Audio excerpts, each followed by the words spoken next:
Bien, muy buenas noches, tengan todos. Bienvenidos nuevamente a los webinars de Honduras Digital Challenge. Qué gusto tenerles nuevamente esta noche. Como sabrán, continuamos con la línea de temas del área legal. Esta noche tenemos un invitado especial desde Chile, que es Leonardo Barrientos, de parte de LexGo.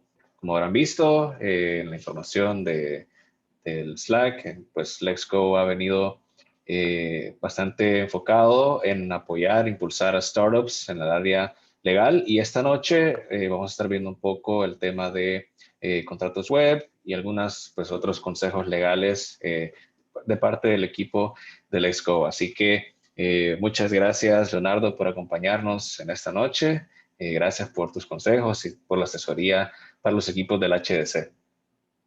No, encantado. Tal como decía Kevin, soy uno de los cofundadores y CEO del LexGo. En general es una empresa bien interesante porque yo originalmente soy de carrera abogado, pero hoy en día ya cuánta otra cosa distinta que la práctica del derecho estoy haciendo.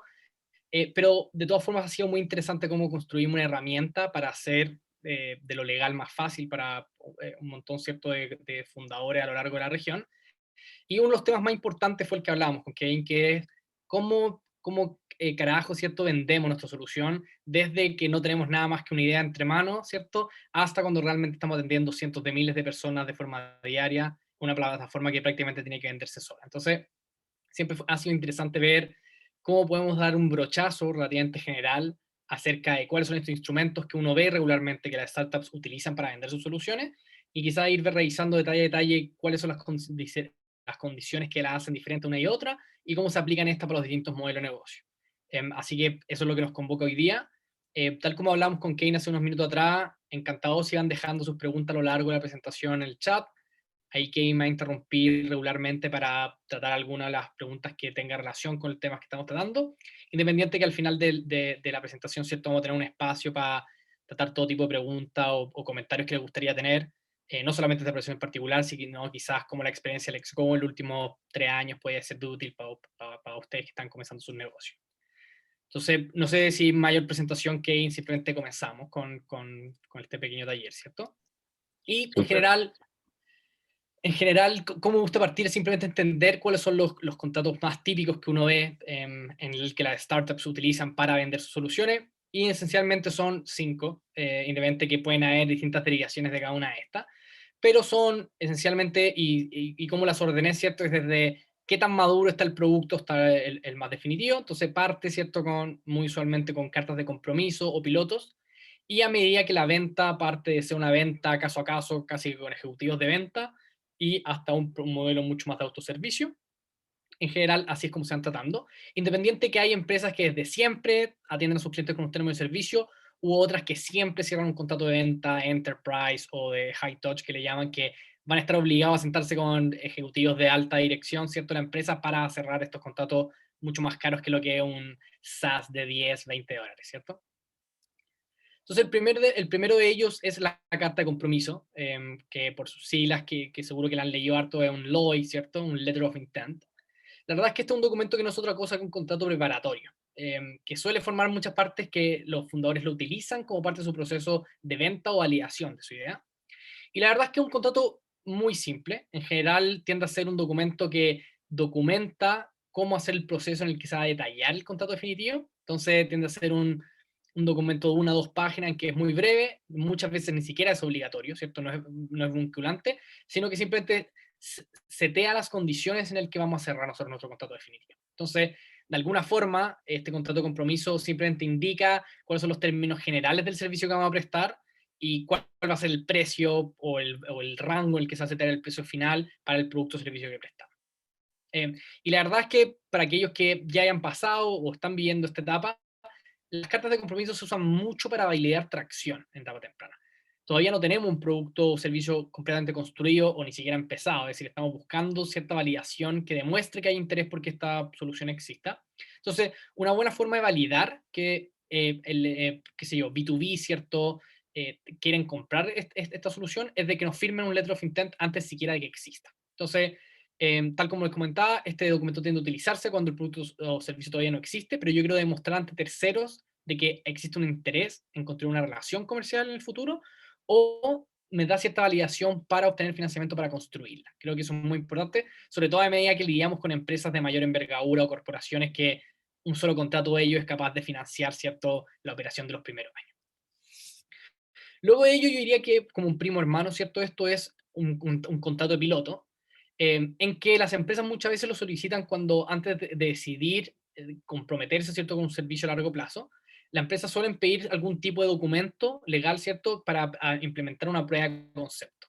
Y la verdad es que, como se pueden imaginar, este contrato de piloto simplemente regula cómo se va a realizar ese piloto y cuáles son las condiciones particulares del mismo. Entonces, y a modo de ejemplo, las cosas que generalmente incluye este contrato de piloto son las características del software y qué tipo de soporte técnico va a tener a lo largo del piloto, cuáles son los requisitos para comenzar. Muchas veces hay software que requieren desde una instalación en la dependencia de la empresa o un proceso de onboarding que va a requerir cierto input de parte del potencial cliente. Y simplemente toda la carga de obligaciones que le vamos a pedir a la contraparte que necesita cumplir para empezar a servirse a través del piloto. Y creo que la tercera es la principalmente más importante, que es cómo nosotros determinamos que el piloto es exitoso y por ende el cliente se compromete a contratar el servicio en definitiva. La verdad es que no son muchos los pilotos que se atreven a establecer cláusulas de este tipo, pero sí son muy valiosos. ¿Por qué? Porque si yo le prometo al cliente que lo va a ser capaz de ahorrar 20% de sus gastos en marketing, por ejemplo, la verdad es que establece un criterio muy claro de que soy capaz de cumplirlo, él se va a comprometer a firmar un contrato en definitivo con este pricing y estas cosas. Entonces, si, teniendo una cláusula de criterio de éxito, yo soy capaz, ¿cierto?, de incluso involucrar gastos de onboarding del cliente sobre un costo de instalación que podría pagar simplemente porque sé que, uno, puedo cumplir la palabra, dos, si la cumplo, voy a tener un contrato cerrado, ¿cierto? Entonces, el contrato de piloto también hay que verlo como una instancia de venta y ahí obviamente el equipo comercial de la startup tiene que entender cuánto juego con ello. Eh, Obviamente, por regla general, este piloto tiene un plazo muy claro fijo en el que yo tengo que evaluar si ese criterio se cumple o entregamos lo que prometimos entregar. Y por supuesto, dependiendo de qué tipo de software nosotros prestamos, existen ciertas tarifas que se pagan a través del piloto, ya sea un piloto pagado, un piloto que tiene ciertos costos de instalación para empezar a proveerlo, y muchas veces eso las empresas no tienen tanto problema en pagarlo, incluso perderlo si es que deciden no contratar el piloto. Y obviamente temas más de manejo de data privada, ¿cierto? Desde confidencialidad con los datos que me comparta la empresa de ellos mismos o otra información que tratan ellos, y específicamente cómo nosotros manejamos esa data del cliente y una vez termine el piloto y no se renueva el contrato, cómo la desechamos, la eliminamos, etc. Y ya pasando, yo diría que tanto el contrato de piloto como el letter of intent, ¿cierto? Son contratos más bien preparatorios. Y yo diría que el primer contrato más usual que nosotros vamos a ver para cerrar ya ventas comerciales como tales es un software como un servicio, ¿cierto? Un contrato de prestación de servicio. ¿Por qué me centré en un software? Porque es realmente el único servicio que presta una empresa, ¿cierto?, de tecnología, independiente que pueda ser complementado con ciertas consultorías o otros servicios adicionales. Pero, ¿qué es un contrato de software como un servicio, cierto? Tal como pueden pensar, es, independiente que sea software o no, es un contrato en que nosotros nos comprometemos a proveer ciertos servicios de algún tipo, ya sea prestado por humanos o por máquinas, ¿cierto? En este caso. Y por ende el contrato no establece otra cosa que cuáles van a ser las condiciones, el término, la duración y un sinnúmero de otras cosas en que el cliente va a poder acceder a este software como un servicio, ¿cierto? Eh, y en general, por regla general, este servicio va a estar disponible, ¿cierto?, a usuarios a través del Internet, en la nube, y no como se usaba antiguamente a través de licencia, en el que casi que el equipo de instalación de la startup tenía que ir a las dependencias del cliente e instalar este software, ¿cierto?, para dejarlo listo para hacer funcionar. Eh, y aquí siempre, obviamente, la reacción de estos instrumentos empieza a ser más importante establecer ciertas obligaciones que están establecidas por regla general, ¿cierto?, en distintos reglamentos y leyes que protegen esencialmente un par de cosas, ¿cierto?, que es, por un lado, el tratamiento de la información personal, y pese a que aquí en la presentación menciona la normativa chilena, en todos los países, ¿cierto?, vamos a encontrarnos con cierto tipo de leyes que protegen al consumidor, por ende, al momento de redactar estos contratos tenemos que tener muy claro cuál es la información precontractual que vamos a tratar de nuestros clientes y para qué fines podemos usarla. Obviamente, qué garantías y servicios de postventa ofrecemos para el cliente una vez contrata nuestro servicio de software. Y las principales cláusulas que nosotros debiésemos incluir en este contrato, pese a que hay contratos de software como un servicio desde 7, 8 páginas a algunos de 30, 40, ¿cierto? Que es una locura. Pero yo diría que en regla general lo que debiésemos hacer como mínimo, ¿cierto? Es, por un lado, describir claramente nuestro servicio. Muchas veces esto incluso se puede ser complementado por vistas o páginas de nuestro mismo sitio que son mucho más comerciales y establecen las condiciones del servicio que vamos a ofrecer, por ende el contrato no tiene que replicarlas textuales. Pero sí impulsarle al menos que haga una reconducción a esos apartados en nuestra página o aplicación que las describe, para que simplemente diga que los servicios que se prestarán son los ABC, que son mencionados en la dirección www.lexo.cl/servicios, por decir cualquier cosa. Y luego, obviamente, establecer generalmente cuáles son las restricciones que van a existir respecto a la utilización del software y qué responsabilidades van a tener no solamente nosotros como proveedor del software, sino que el cliente al utilizar el software. Por supuesto, y tal como vimos en los otros contratos, siempre es necesario tener algún tipo de cláusula de confidencialidad respecto a la información que nosotros tratamos. Y obviamente ya cosas más prácticas, ¿cierto? Desde tienen que establecer cuál es el precio de los servicios, cómo se va a pagar, cuándo hay un lo que va a determinar cuándo hay un incumplimiento o no, ¿cierto? De las formas de pago, cuál es la vigencia del contrato y qué pasa cuando se termina, si hay renovación o hay que hacer alguna acción material para renovarlo. Y por supuesto, estas cláusulas muy típicas que uno ve, sobre todo en servicios de SaaS, considerando que siempre prestamos un servicio estándar para cientos y miles de clientes, la verdad es que no podemos estar garantizando que cumpla para cada fines particulares del cliente. Entonces establece muy claramente qué es lo que realmente garantizamos, que no es mucho, y cuáles son las exenciones de responsabilidad que nosotros no vamos a ser capaces de hacernos responsables sobre si es que el software sirve para los fines que el cliente creyó que estaba contratando, o por ejemplo los downtime que tiene el tema no calzan con lo que él esperaba del software y así. Un montón de disclaimers que simplemente señalan hasta qué punto nosotros nos hacemos cargo de las condiciones del software. Y esto va muy de la mano de indemnización, que no es otra cosa de qué estoy pecuniariamente dispuesto a serme razonable respecto al cumplimiento de mi software respecto, ¿cierto?, de su uso por parte de los clientes. No sé, Kevin, si hay alguna pregunta por el momento. Encantado de resolverla antes de ya de pasar como a un segundo contrato. De momento todavía no. Perfecto. No sé si estoy siendo... Igual, si alguien tiene alguna duda, pueden dejarla en Ya. el chat y la vamos atendiendo. Ahí ando interrumpiéndome nomás, Kevin. No hay problema. Otro contrato que hemos visto muy usualmente en empresas de software que ya empiezan a tener relaciones más constantes con sus clientes y necesitan sobre todo hacer desarrollo de software eh, más a solicitud.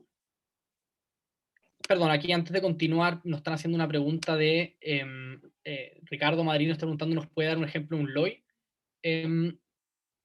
No entiendo muy bien la pregunta, Ricardo, en el sentido de cuál puede ser a ver, quizás lo puedo decir en el caso del LexGo, ¿cierto? Entonces, digamos que LexGo todavía no está construido y yo me gustaría, para hablar con mis inversionistas, que tener cierta validación comercial de que empresas más grandes que necesitan gestionar sus contratos de forma digital estén dispuestos a pagarnos una vez esté construido. Entonces, yo sé que queremos vender esto más o menos a, por decirte algo, $3,000 mensuales por la utilización de la plataforma.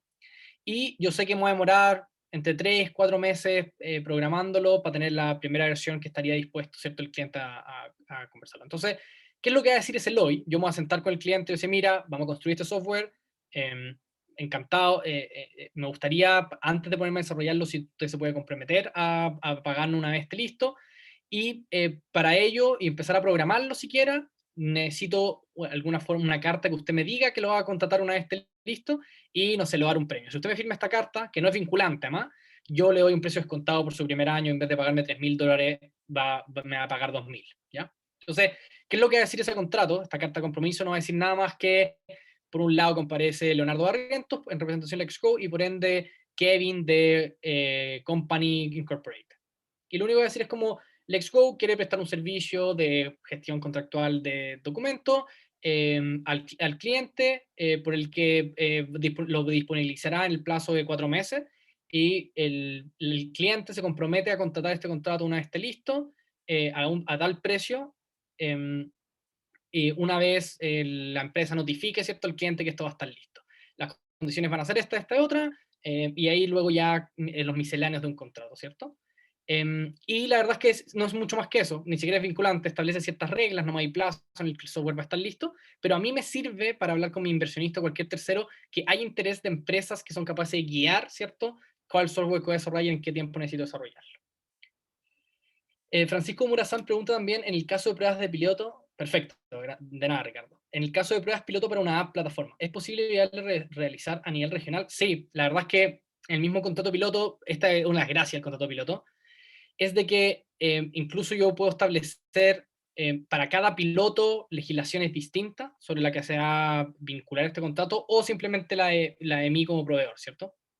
Entonces, yo puedo ofrecer este piloto en distintos países, en distintas regiones, pero lo que va a ser importante es dónde establecemos la competencia, ¿cierto? Los tribunales para resolverlo. Obviamente, si nosotros somos una empresa de Delaware, en general se establece ese tribunal como el competente. Muchas veces, como nosotros no vamos a ir a litigar con nadie, ¿cierto? Un contrato piloto, a menos que sea un contrato muy cuantioso, ¿cierto? Que se hayan comprometido a muchas cosas y ya se justifica hacerlo. Pero la verdad es que no me parece una gran decisión de negocio estar demandando por contrato de piloto. En general, uno accede, ¿cierto?, a establecer las legislaciones competentes de sus clientes, o simplemente un tema que no se discute, ¿cierto?, se establecen simplemente la competencia de los tribunales del país donde estamos residiendo. Ahora, también esto no tiende a ser un problema porque muchas veces uno atiende inicialmente a nivel de piloto empresas o consumidores que están domiciliados en el mercado inicial en el que comenzamos. Entonces, pero tal como dices tú, no hay ningún problema hacerlo a nivel regional y probablemente cada piloto se discutirá en caso particular cuál es el tribunal competente para resolver cualquier disputa sobre él mismo. Eso. Voy a continuar, si quieres más adelante, ¿cierto? Ya abrimos el micrófono y tratamos todo tipo de preguntas. La verdad es que no son mucho más los contratos que hay, pero sí vale la pena revisarlo y ya ahí abrir el micrófono. Entonces, respecto al contrato marco de servicio, el MCA, como famosamente se le conoce por su sigla en inglés, ¿cierto? El Master Service Agreement. La verdad es un contrato más amplio en el sentido en que no establece particularmente cuáles son los servicios que se van a prestar, sino que establece un marco en el que un montón de servicios se van a prestar hacia el futuro. Y por ende solamente se privilegia su uso con clientes en el que vamos a tener una relación estable en el tiempo y el que nos va a encomendar, ¿cierto?, una serie de servicios en un plazo de tracto sucesivo. Entonces, ¿cuál es la importancia práctica? Efectivamente son estos clientes en que hay mucho desgaste en gestionar un contrato nuevo por cada requerimiento especial que haya en el acomode, en el ajuste de la plataforma. Entonces, se establece este contrato marco que va a regular la forma facilitada y simplificada en el que este cliente nos va a solicitar nuevas gestiones y nuevas tareas. Entonces, los elementos más comunes de un MCA tienen a ser, obviamente, una descripción general de los servicios que se prestan, no específica, y cómo se tramitan en esencia, qué son las órdenes de trabajo, que son estos requerimientos del cliente, y cómo, ¿cierto?, estos se van de alguna forma siendo operativos a lo largo del contrato. Entonces, usted va a encontrar el contrato, plazos de ejecución de las órdenes de trabajo, qué pasa si los trabajos no se presentan de la forma en que fueron esencialmente requeridos por el cliente, cuál es la oportunidad de subsanar estos errores, hasta qué parte nosotros como proveedor de cada una de estas órdenes de trabajo nos hacemos cargo de los daños que ocasionemos, etcétera, y por supuesto una típica cláusula de confidencialidad acerca de ello. Y como se pueden imaginar, la gracia de eso es de que nosotros teniendo un contrato que regula cómo son las órdenes de trabajo, para cada nuevo trabajo que la empresa requiere a nuestro cliente, simplemente nos va a hacer este requerimiento de una forma simplificada en que nosotros somos capaces de procesarlo con mayor diligencia. Y el último, los grandes contratos comerciales, como se pueden haber imaginado, sobre todo en empresas de software que ya empiezan a atender a cientos de miles de usuarios, ¿cierto? Esos son los famosos términos de servicio, o términos y condiciones también, como se les conoce, ¿cierto? Y por su sigla en inglés los TOS o T&C, ¿cierto? Terms of Service, Terms and Conditions. Y la verdad es que esto, pese a que no tiene una fórmula de contrato habitual como nosotros las conocemos, porque todos los documentos que vimos hacia atrás son documentos que, tanto a lo largo, yo diría que de Latinoamérica, ¿cierto? Son contratos que se firman ya sea electrónicamente o de forma manuscrita y se guarda una copia de ellos para cerrar y formalizar la relación contractual. Mientras que los términos de servicio, la verdad es que se firma, ¿cierto? Digitalmente, que no es otra cosa que cliquear el botón que dice aceptar los términos y condiciones. Y obviamente, ¿qué pasa si no se aceptan esos términos y condiciones? Simplemente el usuario no puede acceder a nuestra plataforma. Entonces, es muy binario. Si usted acepta, puede usar la plataforma, si no, simplemente no puede empezar a operarla. Y creo que eso casi es bello contractualmente, ¿cierto? Porque no, nos evita tener cualquier tipo de malcomprensión acerca de cuándo hay un uso regulado o no de nuestro servicio. Y simplemente el punto que me gustaría hacer es de que hay que tener muy en consideración que estos términos de servicio son un contrato. No se les llama un contrato, muchas veces tiene un tratamiento medio diferenciado de lo que tradicionalmente conocemos un contrato, pero para todos los efectos jurídicos este es el único contrato que nosotros firmamos con muchos de nuestros clientes. Entonces, y entendiendo esto, sobre todo para empresas de software como las nuestras, hay una especial importancia en diseñar unos términos y condiciones adecuados para cada empresa. Y obviamente aquí nos preguntan muy seguidamente, bueno, Leo, entiendo perfectamente lo que me dice, pero ¿cómo redactamos estos contratos? Y hay algunos lineamientos, hay leyes que establecen cómo digan que se tienen que redactar estos contratos web, y la verdad es que en muchos de nuestros países no los hay, y por ende tenemos que sujetarnos a las reglas que aplican generalmente a la redacción de cualquier contrato. Entonces, esencialmente, aquí yo peco de ignorancia de entender, obviamente, la regulación de Honduras, pero en general el principio cierto fundante en muchas de las legislaciones latinoamericanas es la libertad contractual, y por ende, mientras las partes estén de acuerdo acerca de los términos del contrato que están acordando entre ellos, la verdad es que tienen libertad casi absoluta de establecer sus condiciones. Y obviamente, a medida que el tráfico comercial ha justificado, ¿cierto?, ir regulando nosotros como los clientes, proveedores y usuarios que intervienen entre ellos, ha sido necesario a lo largo de la historia de la humanidad ir regulando ciertas condiciones especiales de estos proveedores. Entonces, hoy en día nosotros podemos contarnos con cuerpos normativos como leyes de protección del consumidor, ¿cierto?, que establecen ciertos bases mínimos de cómo las empresas pueden ofrecer su servicio o producto.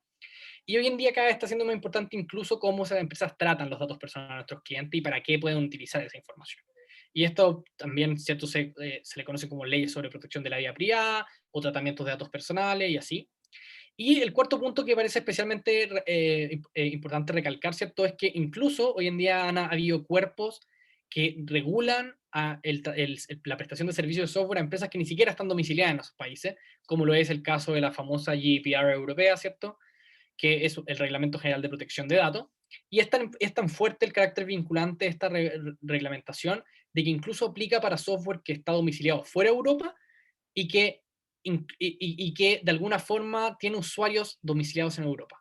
Eso basta y sobra para vincular, ¿cierto?, nuestros términos de servicios a este reglamento de protección de datos. Entonces, hoy en día hay un montón de empresas americanas que simplemente deciden regularse, ¿cierto?, y cumplir con los criterios de la GDPR europea, simplemente para evitar tener problemas de tratamiento de datos de ciudadanos europeos en el futuro. Entonces, esto obviamente es una tendencia que empresas un poquito más establecidas, que ya tienen capacidad de contratar la asesoría legal prudente para acomodar sus términos y condiciones, lo hacen. Pero es importante que a medida que nuestra empresa empiezan a escalar su operación, empiezan a atender usuarios a lo largo del mundo, tengamos en mente que podemos estar vinculados a ciertas normativas que no necesariamente tienen una conexión territorial a donde estamos nosotros instalados. Y a modo de mención general, ¿cierto?, ¿cuáles son las cosas que debiesen incluir estos términos y condiciones? Como se pueden imaginar, y muy parecido al contrato de SaaS, ¿cierto?, se escribe muy detalladamente cuál es el producto o servicio que nosotros ofrecemos y ciertas restricciones de uso de parte del cliente. También, y con mucha y teniendo en mente mucho la protección de la propiedad intelectual de nuestro software, hay unas cláusulas de propiedad al efecto, en que determinan que aquí lo que se está cediendo es simplemente una licencia en el uso de nuestro software y que nosotros mantenemos toda propiedad o título sobre la misma. Y en tercero, ¿cierto?, se establecen ciertas condiciones de cómo nosotros podemos suspender cuentas, terminar contratos y así, debido al uso indebido, ¿cierto?, de nuestra plataforma. Y como cualquier contrato, ¿cierto?, 4 y 5 y 6 se basan en cosas habituales que vimos en los otros tipos de contratos, que es hasta qué punto nosotros respondemos como empresa por los servicios que ofrecemos. Si es que llegas a haber una discordancia entre lo que dice nuestro contrato, el servicio que proveemos y efectivamente los derechos que debíamos proteger, existe un mecanismo de solución de conflicto entre las partes.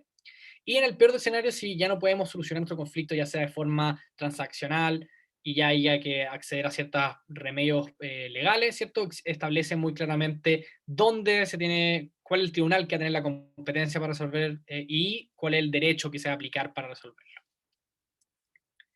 Y este es el último punto que me parece especialmente interesante entender es, y aquí es una de las principales razones por la que yo no puedo copiar y pegar, ¿cierto?, los términos y condiciones de cualquier plataforma, es de que En mi experiencia, estos contratos cambian mucho dependiendo cuál es el modelo de negocio que la empresa ofrece.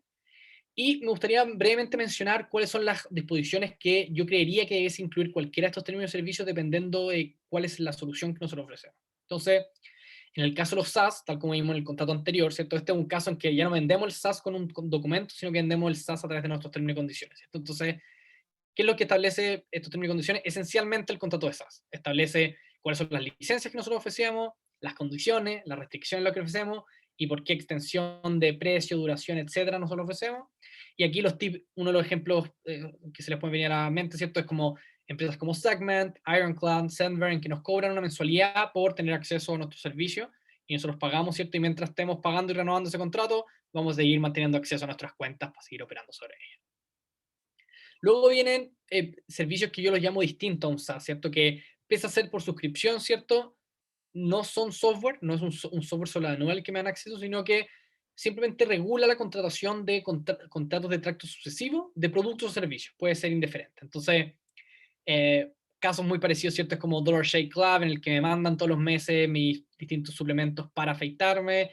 Blue Apron me mandan ingredientes para cocinar con recetas distintas y así, largo, etcétera, ¿cierto? Entonces, realmente lo que estamos haciendo a través de nuestra plataforma y nuestros términos y condiciones es facilitar que contraten alguno de nuestros servicios por suscripción o nuestros productos por suscripción y por ende sea un contrato que sigue renovándose en el tiempo mientras no se cancele. El tercero de ello es el modelo de negocio que yo llamaría transaccional, y aquí quizás vale la pena explicar un poquito a qué me refiero con eso. Entonces, un modelo de negocio transaccional, la verdad es que, ¿qué es lo que hace? Trata de facilitar transacciones financieras en representación de nuestros clientes con nuestro software, y nosotros cobramos una tarifa por ello. Entonces, los típicos casos que nosotros pueden imaginarse son empresas como Stripe, PayPal, Coinbase, Brex, y que nosotros tomamos una pequeña comisión simplemente por facultar a nuestros clientes a cobrarle a sus clientes, a enviar dinero al extranjero, a comprar e invertir en activos y así. Entonces, lo que realmente regulan estos términos y condiciones son ciertas licencias para utilizar este software para hacer todas estas cosas que mencionamos, cuál es la relación que vamos a tener nosotros con nuestros clientes finales y que simplemente utilizamos este producto para facilitar esa interacción, cuáles son las tarifas o multas que nosotros cobramos que nos van a cobrar el proveedor de este proceso para hacer esta transacción que facilitan. Y luego muchos de ellos, como procesan pagos, es muy ver bien dónde están las responsabilidades de cómo se procesa el pago, hacia dónde va, quién es responsable de pagar o adeudar ciertos montos y así. Luego el que podemos encontrar, ¿cierto? Es el típico marketplace, que hoy en día hay marketplace de lo que uno se le ocurra pensar, ¿cierto? Pero en esencia el contrato de un marketplace siempre de alguna forma regula lo siguiente, que es quiénes son los vendedores o proveedores del producto o servicio, quiénes son los compradores, cuáles son las obligaciones y derechos de cada uno recíprocamente, cómo se oferta y se compran estos productos y servicios desde la plataforma, y luego el más importante de todo, que es donde nosotros como empresa que provee un servicio marketplace, ¿cierto? Es como cuál es la comisión que nosotros nos llevamos por facilitar esa interacción entre ambas partes. En el caso del e-commerce es mucho más simple, porque realmente yo llamaría al término y condiciones de un e-commerce algo así como un contrato marco, en el que simplemente establecemos cómo nosotros vendemos directamente nuestro producto al cliente final y cómo, es decir, con mucha claridad de cuánto se cobra, cuáles son los costos de viaje, a qué cosas nosotros estamos dispuestos a garantizar, qué tipo de servicio postventa vamos a ofrecer, cuándo se pueden hacer los cambios, cuándo usted puede pedir un reembolso y así, ¿cierto? Al fin del día, una forma más moderna de hacer venta directa al cliente final. Y el último, que es uno de los más interesantes a nivel de redacción de contratos, ¿cierto? Es el de publicidad, en que esencialmente nosotros ofrecemos un servicio gratis a nuestros usuarios consumidores.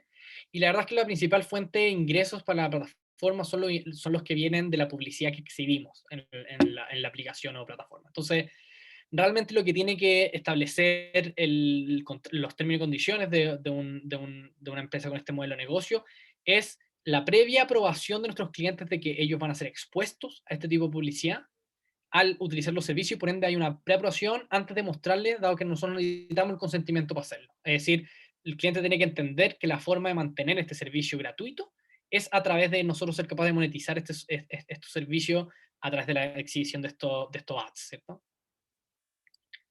Eso, rápidamente, espero no haber sido un monólogo muy aburrido, ¿cierto? Pero mi idea era pegar este brochazo general simplemente para que pudiéramos discutirlo con más libertad en estos minutos siguientes. Aquí simplemente dejarles mis datos de contacto, ese es mi correo en caso que estuvieran interesados en conversar acerca de cualquiera de estos puntos más adelante, y bueno, en mi Twitter si quisieran ponerse en contacto por otra vía. Ahora Kevin, encantado si quieres de abrir las preguntas o el micrófono para conversar cualquiera de estos puntos. Excelente, muchas gracias, Leonardo. Bueno, abrimos el espacio para cualquier pregunta que tengan. Pueden colocarla en el chat o pueden levantar la mano y ahí le activamos el micrófono.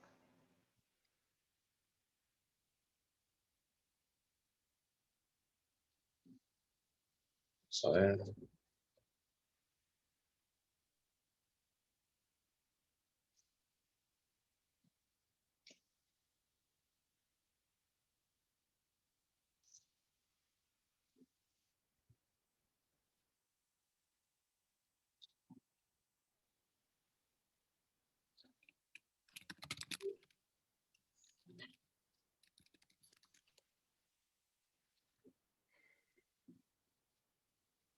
Aquí hay una pregunta de Francisco. Adelante, Francisco. Sí, a ver,